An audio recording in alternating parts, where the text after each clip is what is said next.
అందరికీ నమస్కారం. గత 24 గంటల్లో 64,800 శాంపిల్స్ టెస్ట్ చేస్తే 4,872 మంది పాజిటివిటీ రేటు 7.52. అంటే మామూలుగానే ఇది ఆదివారము ల్యాబ్స్లో టెస్టింగు ముందు నుంచి తక్కువ ఉండడం వల్ల ఈ 64,800 శాంపిల్స్ టెస్ట్ చేయడం జరిగింది. ఓవరాల్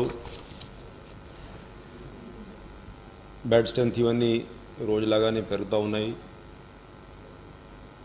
ఐసీయూ బెడ్స్ ఖాళీగా ఉన్నటువంటి బెడ్స్ 1,729, అదేవిధంగా ఆక్సిజన్ బెడ్స్ 8,837 ఉన్నాయి. కోవిడ్ కేర్ సెంటర్స్లో రోజువారీగా డిశ్చార్జెస్ ఎక్కువ, అడ్మిషన్స్ తక్కువ. ఉదాహరణంగా ఇవాళ 1,311 మంది డిశ్చార్జ్ అయ్యారు, 603 కొత్త అడ్మిషన్స్.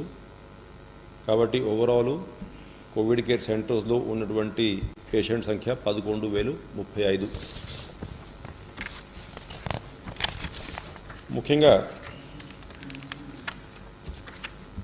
ఈ ఆక్సిజను ఈ రెమ్డెసివిర్ అనేది ఇప్పుడు నో లాంగర్ ఇష్యూ. కాబట్టి నేను 104 కాల్ సెంటర్ విషయానికి వస్తే 2,597 కాల్స్ గత 24 గంటల్లో 104కి కాల్ చేయడం జరిగింది. దాంట్లో హాస్పిటల్ అడ్మిషన్ కోసం ఓన్లీ 366 కాల్స్ వచ్చాయి. ఈ 2,597లో కూడా 1,221 కాల్స్ ఓన్లీ ఫర్ ఇన్ఫర్మేషన్ కోసం రావడం జరిగింది.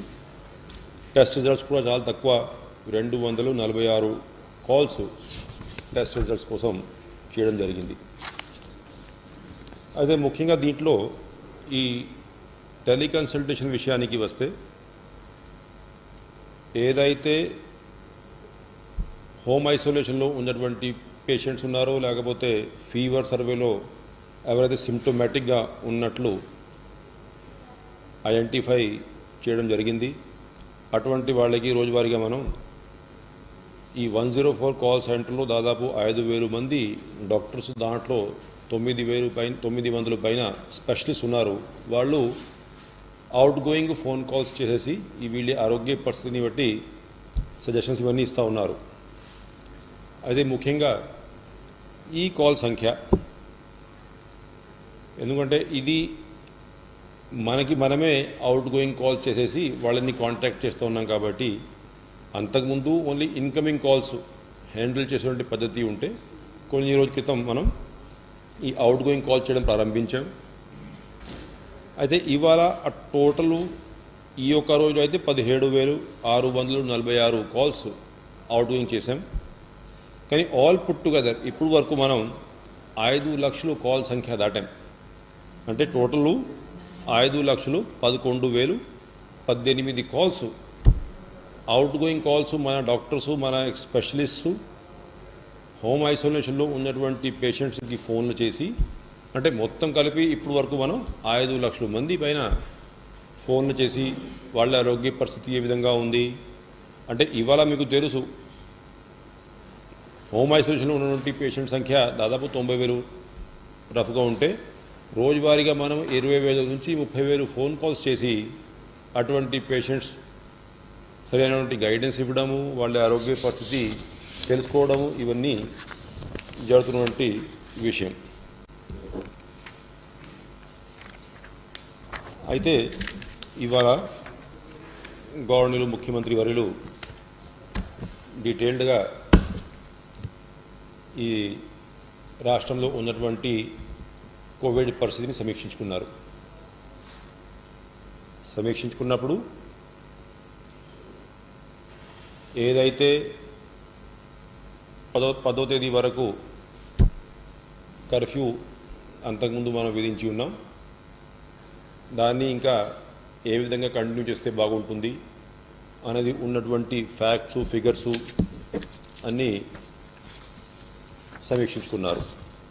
ముఖ్యంగా ఇప్పుడు అన్ని జిల్లాల్లో పాజిటివిటీ రేటు మనం చూసుకుంటే ఈస్ట్ గోదావరి ఏదైతే మామూలుగానే గత 3-4 వారాల నుంచి మీరందరూ కూడా చూస్తున్నారు, పాపులేషన్ ఎక్కువ, వస్తున్నటువంటి కేసులు కూడా ఎక్కువ. అయితే 4 జిల్లాలు ఇప్పుడు గుంటూరు, విజయనగరం, నెల్లూరు, శ్రీకాకుళం ఓవరాల్ పాజిటివిటీ అంటే వీక్లీ యావరేజ్ తీసుకున్నా, డైలీ పాజిటివిటీ చాలా జిల్లాలు తక్కువ ఉంది, వీక్లీ యావరేజ్ తీసుకున్నా కూడా 10% లోపల ఈ 4 జిల్లాల్లో పాజిటివిటీ. డైలీ ఫిగర్స్ తీసుకుంటే ఇంకా చాలా జిల్లాల్లో కూడా పాజిటివిటీ బిలో 10 ఉంటుంది. లోవెస్ట్ వీక్లీ యావరేజ్ చూసుకుంటే గుంటూరులో 6.92. పైన నుండి జిల్లాలు చూసుకున్నా కూడా అన్ని జిల్లాల్లో ఇప్పుడు ఉదాహరణంగా ఈ గ్రాఫ్స్ మనం చూసుకుంటే అన్ని జిల్లాల్లో పాజిటివిటీ తగ్గిపోతూ ఉంది. సో అయినా ఇంకా కొన్ని జిల్లాల్లో పాజిటివిటీ డైలీ యావరేజ్ తీసుకున్నా లేకపోతే వీక్లీ యావరేజ్ తీసుకున్నా ఇంకా కొంచెం కంట్రోల్ చేసుకోవాల్సి ఉంటే అవసరం ఉంది. ఆ ఉద్దేశ్యంతో గవర్నర్ ముఖ్యమంత్రి వర్యులు 10th వరకు ఏదైతే మనము కర్ఫ్యూ విధించి ఉన్నాం దాన్ని ఇంకా కొంత టైమింగ్స్ మార్చుకొని 11th నుంచి కూడా ఇంకా 10 రోజుల పాటు విధించాలనేది నిర్ణయించుకోవడం జరిగింది.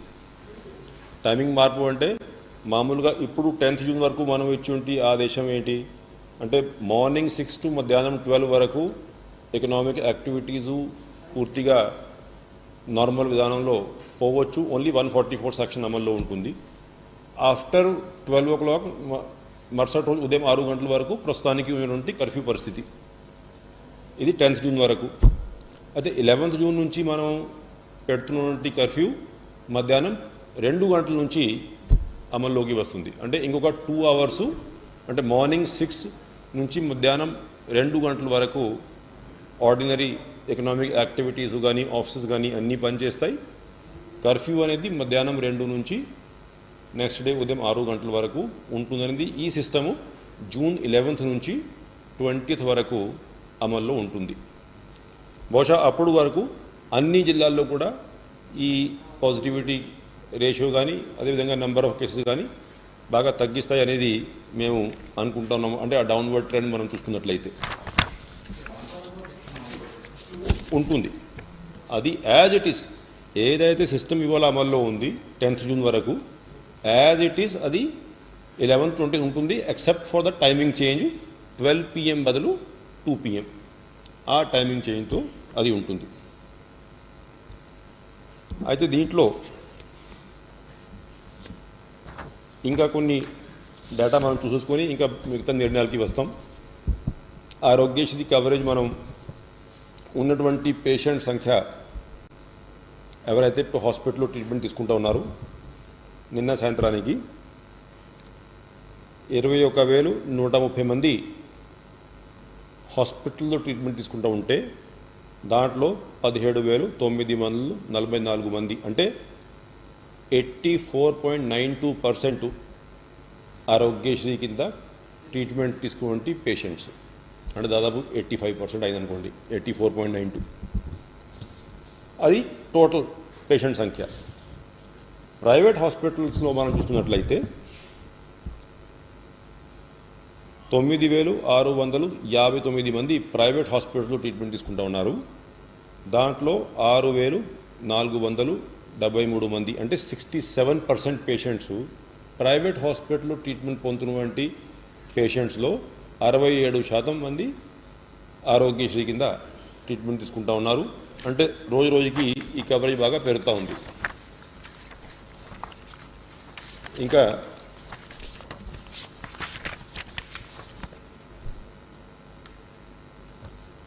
మొన్న మనం డిస్కస్ చేశాం, రాష్ట్ర ప్రభుత్వము పీడియాట్రిక్ కేసెస్ సంఖ్య ఒకవేళ థర్డ్ వేవ్ వచ్చినట్లయితే థర్డ్ వేవ్లో ఏమైనా పీడియాట్రిక్ కేసెస్ ఎక్కువ వస్తే అప్పుడు దానికి ఎటువంటి అరేంజ్మెంట్స్ చేయాలి, దానికోసం ఏ విధంగా మనం ప్రిపరేషన్ ముందుగానే చేసుకోవాలి, అది ఒక కమిటీ వేసుకోవడం జరిగింది. ఆ కమిటీ కూడా వారి ఫైండింగ్స్ని గవర్నమెంట్కి తెలియజేశారు. అవంతా కూడా ఇవాళ బాగా డిస్కషన్లోకి వచ్చాయి. అయితే first of all age profile overall ఈ ఫస్ట్ వేవ్ నుంచి ఇప్పుడు వరకు ఏ విధంగా ఏజ్ ప్రొఫైల్ని బట్టి పేషెంట్స్ పర్సంటేజ్ ఉందో అది అర్థం చేసుకోవాల్సిన అవసరం ఉంది. భారతదేశం అంతా అదేవిధంగా ఆంధ్ర రాష్ట్రంలో ఏజ్ ప్రొఫైల్ని బట్టి అంటే 0 to 10, 11 to 20, 21 to 30 ఏ విధంగా కేసుల సంఖ్య ఉంది అనేది క్లారిటీ ఉండాలి. అదే ఈ గ్రాఫ్లో మనకి మొత్తం భారతదేశము ఆంధ్ర రాష్ట్రం ఏజ్ వారీగా డేటా ఇవ్వడం జరిగింది. దీన్ని బట్టి మనం చూసుకున్నట్లయితే ఏ విధంగా అయితే ఓవరాల్ ప్యాటర్న్ భారతదేశం అంతా ఉందో యావరేజ్గా, అటువంటి ప్యాటర్న్ ఆంధ్ర రాష్ట్రంలో కూడా పాజిటివ్ కేసెస్ సంఖ్య మీద మనం చూసుకోవచ్చు. ఉదాహరణంగా 0 to 10 ఏజ్ గ్రూప్ టోటల్ వచ్చేటువంటి కేసుల సంఖ్యలో 0 to 10 ఏజ్ గ్రూప్ భారతదేశం అయితే 3.35%, ఆంధ్ర రాష్ట్రంలో 2.72%. 11 to 20 ఏజ్ గ్రూప్ భారతదేశం 8.38, ఆంధ్ర రాష్ట్రం 8.35. 21 to 30 భారతదేశం అంతా 21.79, ఆంధ్ర రాష్ట్రంలో 20.28. 31 to 40 భారతదేశం 21.93%, ఆంధ్ర రాష్ట్రం 21.29%. సో అట్లా మొత్తం ఏజ్ ప్రొఫైల్ మీద రఫ్లీ సిమిలర్ ప్యాటర్న్ ఏదైతే భారతదేశం అంతా ఉందో అది ఆంధ్ర రాష్ట్రంలో కూడా మనం నోటీస్ చేశాం ఇప్పుడు వరకు వచ్చేటువంటి పాజిటివ్ కేసెస్లో. అదే ఓవరాల్ మనం చూసుకుంటే ఆంధ్ర రాష్ట్రంలో బిలో 20 ఇయర్స్ ఏజ్ అయితే 2.72% ప్లస్ 8.32%, అంటే approximately 11% patients below 20 years age ఉన్నటువంటి పేషెంట్స్. అయితే ఈ పేషెంట్ సంఖ్య మన దృష్టిలో పెట్టుకొని ఇప్పుడు వరకు వచ్చినటువంటి టోటల్ కేసెస్ దాదాపు 17.5 లక్షలు కేసులు ఉన్నాయి.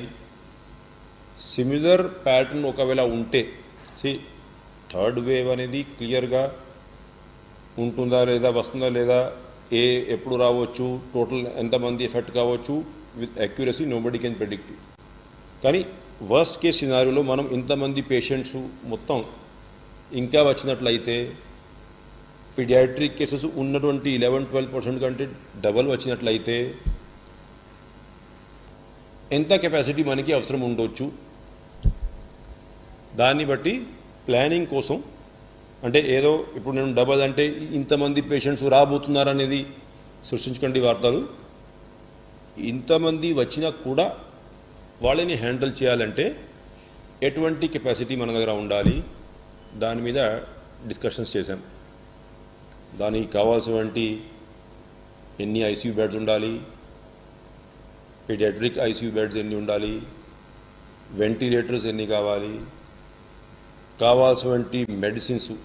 ఎందుకంటే అడల్ట్స్కి అయితే ట్యాబ్లెట్ ఫామ్లో ఇస్తాం, పిల్లలకి అయితే మనం సిరప్ ఫామ్లో ఇవ్వాల్సిన అవసరం ఉంటుంది. ఆ పిల్లలకి ఉపయోగపడేటువంటి మాస్క్స్ ఇవన్నీ ఏ విధంగా ఉండాలి,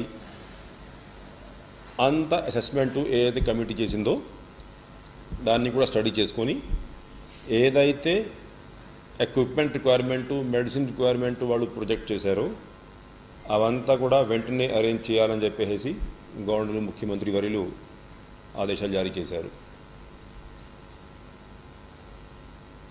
అది కాకుండా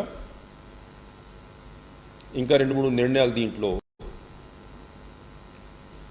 ఒకటి, ఈ ప్రైవేట్ సెక్టర్లో కూడా ఏదైతే హాస్పిటల్స్ ఉన్నాయో అవి కూడా ఇప్పుడే ఒక సర్వే చేసుకొని ఇప్పుడు ఓవరాల్ మనం దాదాపు 600 పైన హాస్పిటల్స్కి ఇప్పుడు కూడా కోవిడ్ ట్రీట్మెంట్ కోసం పర్మిషన్ ఇచ్చామనుకోండి, దాంట్లో ప్రత్యేకంగా పీడియాట్రిక్స్కి ఉపయోగపడేటువంటి ఎన్ని ఉన్నాయి. అదేవిధంగా గవర్నమెంట్లో అయితే టెర్షరీ కేర్ అంటే ఏదైతే టీచింగ్ హాస్పిటల్స్ ఉన్నాయో అన్నింట్లో ఈ పీడియాట్రిక్ వార్డ్సు, ఈ ఐసీయూ పొజిషన్ ఏ విధంగా ఉంది, పిల్లలకి ఏ విధంగా మనం అరేంజ్మెంట్ చేసుకోవాలి, అది గవర్నమెంట్ సెక్టర్లో మనం చేసుకోవాలి. అది కాకుండా ప్రైవేట్ ఏదైతే మెడికల్ కాలేజెస్ ఉన్నాయో అక్కడ కూడా ఒకసారి అసెస్మెంటు చేసుకోవాలి విదిన్ నెక్స్ట్ 1 వీక్. అక్కడ అసెస్మెంట్ చేసుకొని ఎంతవరకు ఫెసిలిటీస్ ఉన్నాయి, ఇంకా ఏమైనా ఫెసిలిటీస్ అక్కడ క్రియేట్ చేసుకోవాల్సిన అవసరం ఉంది, ఆ స్టడీ నెక్స్ట్ 1 వీక్లో చేసుకోవాలని చెప్పేసి ఇన్స్ట్రక్షన్స్ జారీ చేయడం జరిగింది. అయితే దీంట్లో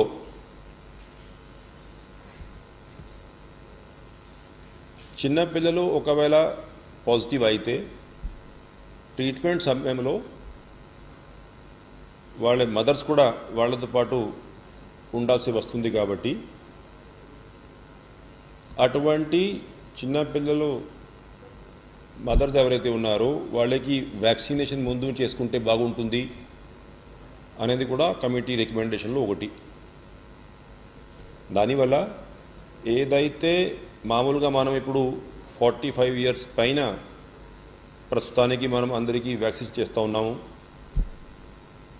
దాంట్లో ఒక రిలాక్సేషన్ ఇచ్చి ఎవరైతే 5 సంవత్సరాల లోపల ఏజ్ ఉన్నటువంటి పిల్లలు ఉన్నారు వాళ్ళ మదర్స్ అందరికీ vaccination along with the 45 year plus category చేసుకోవాలనేది ఇవాళ నిర్ణయం తీసుకోవడం జరిగింది. అంటే రఫ్లీ మనం డేటా చూసుకుంటే ఈ అంగన్వాడీ సెంటర్స్లో ఉన్నటువంటి రిజిస్టర్ అయినటువంటి మదర్ సంఖ్య మనం ఓవరాల్ అసెస్మెంట్ చేసుకుంటే విమెన్ చైల్డ్ డెవలప్మెంట్లో డిపార్ట్మెంట్లో అప్రాక్సిమేట్లీ ఈ సంఖ్య 15 లక్షలు ఉన్నట్లు విమెన్ చైల్డ్ డెవలప్మెంట్ డిపార్ట్మెంట్ దగ్గర ఉన్నటువంటి ఫిగర్స్ రాష్ట్ర వ్యాప్తంగా. అంటే ఇంకా కొంతమంది ఏపీఎల్లో లేడీసు వాళ్ళు రిజిస్టర్ అయి ఉంటారు కాబట్టి ఇంకొక 2-3 లక్షలు ఉండవచ్చు. So between 15 and 20 lakhs mothers ఎవరి ఇంట్లో అయితే బిలో 5 ఇయర్స్ ఏజ్ ఉన్నటువంటి పిల్లలు ఉన్నారు అటువంటి వాళ్ళని కూడా ఇప్పుడు మనం 45 ఇయర్స్ ప్లస్ పాపులేషన్ ఏజ్ గ్రూప్తో పాటు వ్యాక్సినేషన్ చేయాలి అనేది నిర్ణయం తీసుకోవడం జరిగింది. దానికి కావాల్సినటువంటి విధి విధానాలు గైడ్లైన్స్ ఇవన్నీ ఇప్పుడు సాయంత్రం కలెక్టర్స్ కాన్ఫరెన్స్లో వాళ్ళకి తెలియజేసి వీలైనంత త్వరగా దీన్ని ఇంప్లిమెంట్ చేసే విధంగా మెకానిజం వర్కౌట్ చేసుకోవాల్సి ఉంటే అవసరం ఉంది. అదేవిధంగా మన రాష్ట్రంలో ఈ పీడియాట్రిక్స్ కోసం మల్టీ స్పెషాలిటీ హాస్పిటల్ గవర్నమెంట్ సెక్టర్లో మీకు తెలుసు, అంతకుముందు స్టేట్ మొత్తం కంబైన్డ్ స్టేట్లో నీలోఫర్ ఉండింది హైదరాబాద్లో. అది బైఫర్కేషన్ తర్వాత తెలంగాణ పోయింది కాబట్టి వైజాగ్లో Rani Chandramani Devi government hospital and rehabilitation centre పేరు మీద దాదాపు 1965లో ఆ ల్యాండ్ అప్పుడు కేటాయించారు. దాన్ని ఒక 500 bed pediatric multi specialty hospital అక్కడ ఏర్పాటు చేయాలంటే అప్రాక్సిమేట్లీ ఒకటి డిపిఆర్ ఒక 1.5 year బ్యాక్ తయారు చేశారు. దాదాపు 200 కోట్ల రూపాయలు దానికి అవసరమని చెప్పేసి ఆ డిపిఆర్లో రఫ్ అసెస్మెంట్ చేశారు. అయితే దీన్ని వెంటనే శాంక్షన్ చేసుకోవాలి. శాంక్షన్ చేసుకొని దీన్ని ఒక పీడియాట్రిక్స్ కోసం మల్టీ స్పెషాలిటీ హాస్పిటల్గా ఏర్పాటు చేసుకోవాలనేది నిర్ణయం తీసుకోవడం జరిగింది. అయితే ఈ ఒకటే హాస్పిటల్ కాకుండా దీనికైతే డిపిఆర్ వెంటనే రెడీగా ఉంది కాబట్టి వెంటనే మనం శాంక్షన్స్ ఇచ్చి పనులు ప్రారంభించుకోవాలని చెప్పి ఆదేశాలు జారీ చేశారు. ఇటువంటిది ఇంకొకటి అంటే రీజన్ వారీగా ఒకటి ఉండాలి. రాయలసీమ రీజన్ కోసము తిరుపతిలో, అదేవిధంగా ఈ కోస్టల్ ఏరియా కోసము విజయవాడ, గుంటూరు ఆ రేంజ్లో అంటే depending on the availability facilities land ఇవంతా ఐడెంటిఫై చేసి మొత్తం కలిపి రాష్ట్రంలో 3 ఉండాలి. ఇది వెంటనే శాంక్షన్ ఇచ్చి ప్రారంభించుకోవాలి. మిగతా రెండింటికి కూడా డిపిఆర్స్, ల్యాండ్ లొకేషన్స్ ఇవంతా ఐడెంటిఫై చేసి ఆ డైరెక్షన్లో మనం పనులు ప్రారంభించుకోవాలని చెప్పేసి ఆదేశాలు జారీ చేశారు. అదేవిధంగా ఏదైతే టీచింగ్ హాస్పిటల్స్లో మనం ప్రతి చోట పీడియాట్రిక్స్ కోసము ఈ వార్డ్స్, దానికి కావాల్సినటువంటి వెంటిలేటర్స్, ఎక్విప్మెంట్ ఇవంతా సిద్ధం చేస్తూ ఉన్నాం. ఇంకా కొంచెం తక్కువ స్థాయికి వెళ్తే అక్కడ ఎటువంటి ఫెసిలిటీస్ మనం ఏర్పాటు చేసుకోవచ్చు, దాని మీద స్టడీ చేసుకొని విదిన్ 1 వీక్ మళ్ళీ ఒక నిర్ణయం తీసుకోవాలనేది ఆదేశాలు జారీ చేశారు. ఎందుకంటే ట్రైబల్ ఏరియాలో కొన్ని ఫెసిలిటీస్ మనం ఎన్హెచ్ఎం ప్రాజెక్ట్లో ఇప్పటికే అరేంజ్ చేసి ఉన్నాము. ఎస్ఎన్సియూస్ ఇవన్నీ అక్కడ కూడా కొన్ని ఫెసిలిటీస్ ఉన్నాయి. అదేవిధంగా కొన్ని ఏరియా హాస్పిటల్స్ అన్నింటిలో కూడా కొన్ని ఫెసిలిటీస్ ఉన్నాయి. దాన్ని ఏ విధంగా అప్గ్రేడ్ చేసుకోవాలి, ఆక్సిజన్ సప్లై ఏ విధంగా ఉండాలి, కావాల్సినటువంటి స్పెషలిస్టు ఎక్కడెక్కడ ఉన్నారు, రాష్ట్ర వ్యాప్తంగా పీడియాట్రిషియన్స్ అవైలబిలిటీ ఏ విధంగా ఉంది, ఆ ఫిగర్స్ ఇవంతా ఫార్మప్ చేసుకొని ఒకవేళ రిక్రూట్ చేసుకోవాల్సి వస్తే ఎంతమంది అందుబాటులో ఉన్నారు, దాని మీద అంటే ఒకవైపు మనం ఈ ఇన్ఫ్రా ఇవన్నీ మన చేతిలో ఉంది, వెంటనే పనులు ప్రారంభిస్తూ ఉన్నాము. కావాల్సినటువంటి మెడిసిన్స్, వెంటిలేటర్స్, ఎక్స్రే మెషిన్స్ ఇవన్నీ కొంటా ఉన్నాము. అది ఇవాళతో ప్రారంభమవుతుంది యాక్టివిటీ అంతా. ఈ second part private sector assessment, private medical college assessment, అదేవిధంగా availability of manpower in the private sector, paediatricians ఇవంతా అవి ఇప్పుడు విదిన్ నెక్స్ట్ 1 వీక్ ఫార్మప్ చేసుకొని దాని మీద ఆఫ్టర్ 1 వీక్ నిర్ణయం తీసుకొని ఇంకా ముందుకి వెళ్ళాలనేది ఆదేశాలు జారీ చేశారు. So this is the overall position. ఇది కాకుండా ఇప్పుడు ఈ వ్యాక్సినేషన్ డేటా మనం చూసుకున్నట్లయితే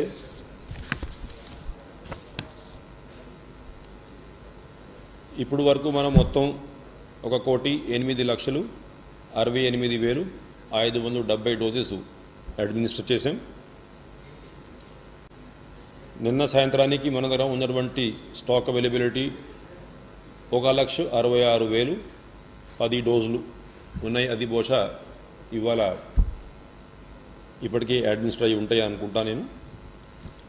టోటల్ అంటే ఈ 45+ ఏజ్ గ్రూపు, అదేవిధంగా ఎఫ్ఎల్డబ్ల్యూస్, హెల్త్ కేర్ వర్కర్స్ మనం చూసుకుంటే ఇప్పటికే మనం 55% మందికి కనీసము ఒక డోసు ఇచ్చి ఉన్నాం. అంటే టోటలు ఈ కేటగిరీస్లో health care workers, front line workers, 45+ category వర్కర్స్లో ఇప్పటి వరకు మనం వ్యాక్సినేషన్ చేసింది ఫస్ట్ డోజ్ 57,07,706 మందికి, అదేవిధంగా బోత్ డోజెస్ 25,80,432. అంటే total put together 82,88,138 people have been given at least 1 dose. ఈ 3 కేటగిరీస్లో టోటల్ మన దగ్గర నుండి డేటా ప్రకారము ఉండేది 1,50,53,000 మంది. దానివల్ల అంటే 55% కవరేజ్ ప్రస్తుతానికి మనం చేసి ఉన్నాం అట్లీస్ట్ విత్ 1 డోసు. ఇంకా బ్యాలెన్స్ సప్లై దాన్ని బట్టి ఉంటుంది. అయితే ఒకటి ఈ మ్యూకర్మైకోసిస్ కేసెస్ ఇవన్నీ చూసుకుంటే లాస్ట్ ఐటమ్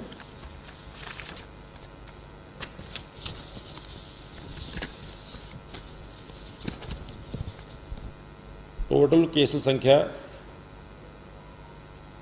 ఇప్పుడు వరకు నిన్న సాయంత్రం వరకు వచ్చినటువంటి కేసుల సంఖ్య 1,551 మ్యూకర్మైకోసిస్ నుండి కేసెస్.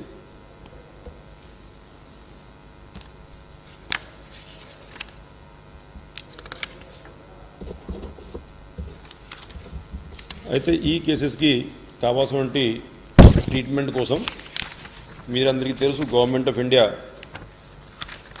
అలొకేషన్స్ ఇస్తూ ఉంది టైం టు టైం. అంటే ఈ 1551 మీద ఇవాళ కూడా 72 మంది మనం యాడ్ చేసుకుంటే టోటల్ ఇవాళ వరకు 1623 కేసెస్.